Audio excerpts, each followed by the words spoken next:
C'est l'heure du journal de l'Afrique. Soyez les bienvenus sur France 24. À la une ce soir, cet accord de paix arraché dans une ambiance glaciale. La République démocratique du Congo et le Rwanda ont entériné l'accord signé en juin dernier sous l'égide de Washington.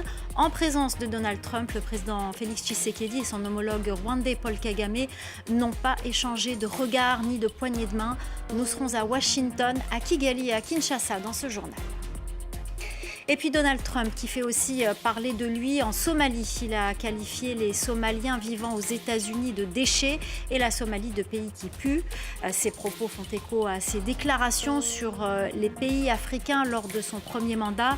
Les réactions aux États-Unis et en Somalie se multiplient. Les détails à suivre.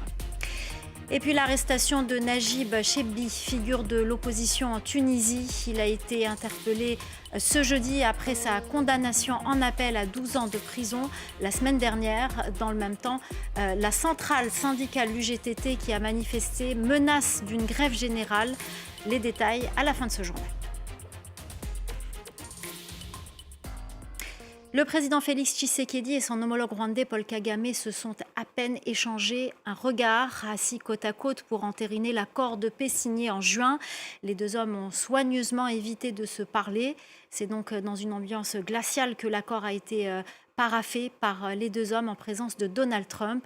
Les deux chefs d'État ne se sont même pas serré la main. Sonia Dridi, notre correspondante à Washington, revient sur cette signature. Pas de poignée de main, pas d'accolade.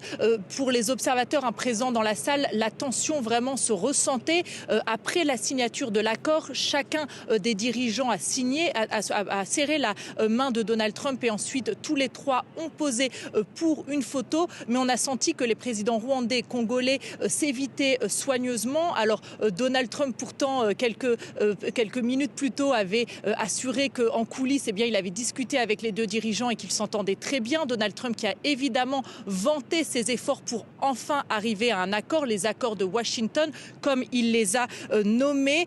Paul Kagame a lui exprimé des remerciements appuyés aux dirigeants du Qatar qui étaient présents dans la salle et également au président américain. Évidemment, il a dit que personne ne demandait au président Trump de se saisir de cette tâche, mais donc qu'il l'avait fait et qu'il avait vraiment aidé à enfin arriver à cet accord. Le président congolais a lui parlé de tournant. Alors toutefois, juste à la fin de la signature, quand les dirigeants africains et Donald Trump s'apprêtaient à quitter la salle, une journaliste a demandé au président américain quand est-ce qu'on pouvait vraiment s'attendre à l'arrêt des combats, à la paix, parce que ce n'était toujours pas le cas. Et Donald Trump a répondu de manière évasive en disant que selon lui, la paix arriverait bientôt. Alors Sonia, les États-Unis y trouvent également leur intérêt avec notamment un accord sur les minerais. Oui, Donald Trump d'ailleurs a affiché ses objectifs assez ouvertement pendant son discours, puisqu'il a notamment déclaré « Nous allons envoyer certaines de nos plus grandes entreprises dans les deux pays. Tout le monde va faire beaucoup d'argent. » Cet accord va en effet permettre aux entreprises américaines de s'approvisionner en minerais critiques. Il va y avoir des investissements occidentaux dans la région, notamment qui est riche en minerais comme le tantal, l'or ou encore le cuivre. Donc cet accord, c'est pour la paix mais aussi pour la prospérité. C'était vraiment l'un des objectifs des Américains. Et d'ailleurs, le texte finalement entérine une série d'initiatives qui sont assez détaillées dans le domaine minier. Kinshasa et Kigali envisagent notamment de créer des centres de tolling public-privé installés aux postes frontières ou dans des zones économiques spéciales. Et à Kinshasa, il y a une question qui prédomine. Cet accord de paix va-t-il être appliqué sur le terrain? Il intervient dans un climat de défiance profonde entre les deux chefs d'État, Paul Kagame et Félix Tshisekedi, d'autant que la situation sécuritaire dans l'est de la République démocratique du Congo reste extrêmement tendue. La correspondance d'Aurélie Bazaraki-Bangoula. Ces accords sont signés pour mettre fin au cycle de guerre dans l'est du Congo. C'est ce qu'a déclaré la porte-parole de la présidence congolaise, Tina Salama.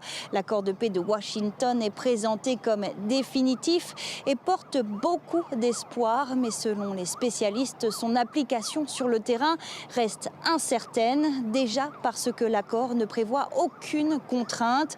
Seul un mécanisme de suivi sera chargé d'évaluer les avancées sur le terrain. main. Autre limite, il ne mentionne pas l'AFC M23, groupe rebelle soutenu par le Rwanda et qui contrôle les deux principales villes de l'Est congolais. L'AFC M23 a affirmé à plusieurs reprises ne pas être concerné par cet accord. Des négociations sont toujours en cours entre rebelles et autorités congolaises au Qatar. Enfin, des sources diplomatiques pointent le manque de confiance entre Félix Tshisekedi et Paul Kagame.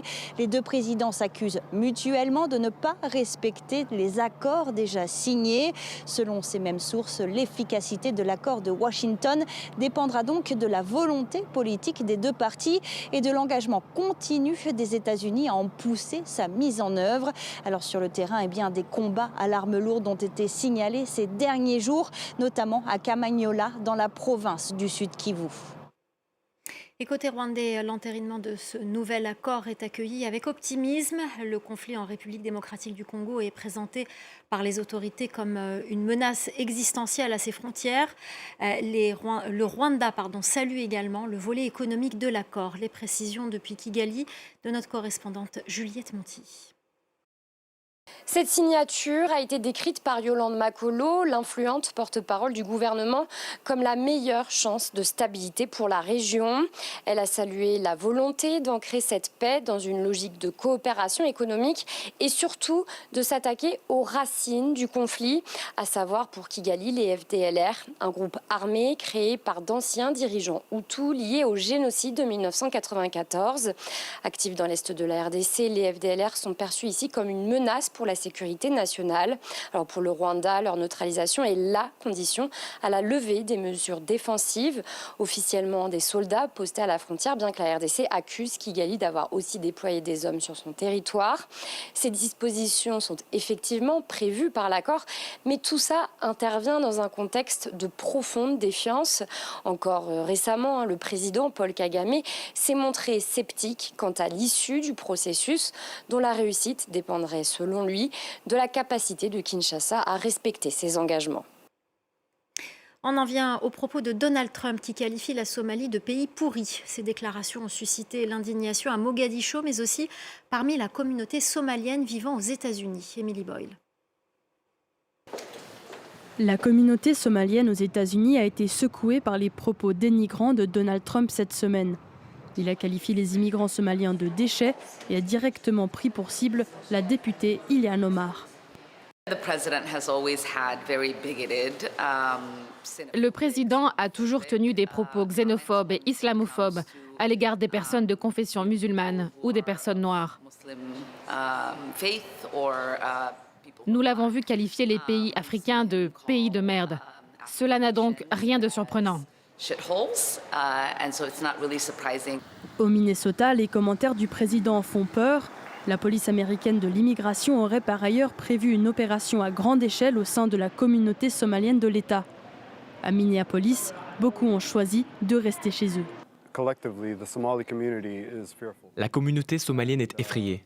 Vous pouvez voir autour du centre commercial beaucoup de magasins vides, beaucoup de magasins fermés et aucune circulation piétonne. Les gens se cachent chez eux.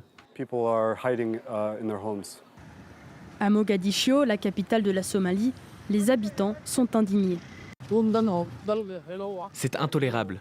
Trump insulte les Somaliens plusieurs fois par jour, nous traite de déchets et d'autres insultes que nous ne pouvons plus tolérer. Les propos de Trump sont une offense flagrante envers les Somaliens. Ce n'est pas le langage que l'on attend d'un président. Les migrants somaliens ont commencé à arriver aux États-Unis dans les années 1990, après le déclenchement d'une guerre civile brutale.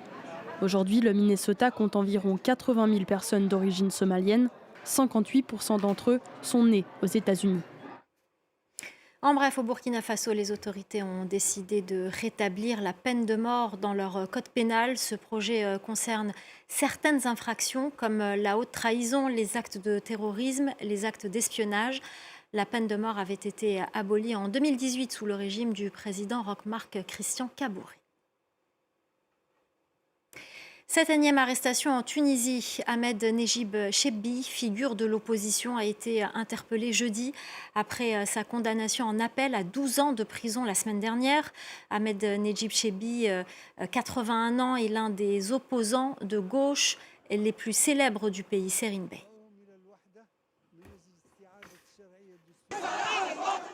Il n'était jamais le dernier à s'élever contre le pouvoir en place.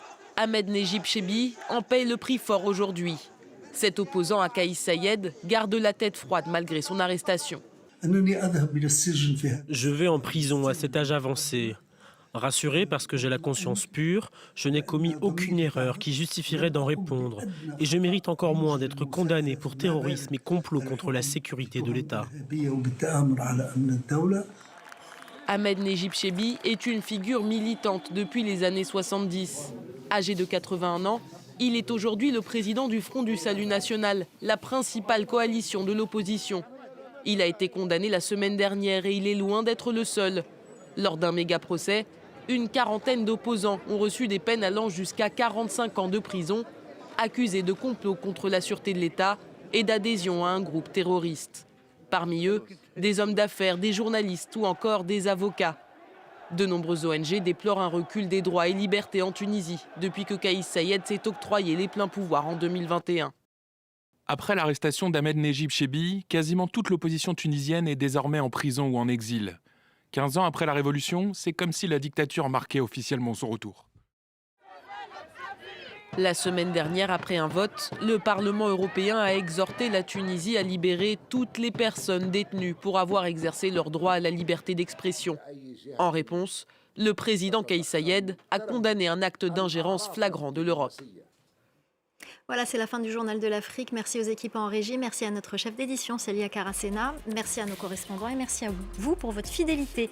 Restez avec nous, l'info continue sur France 24.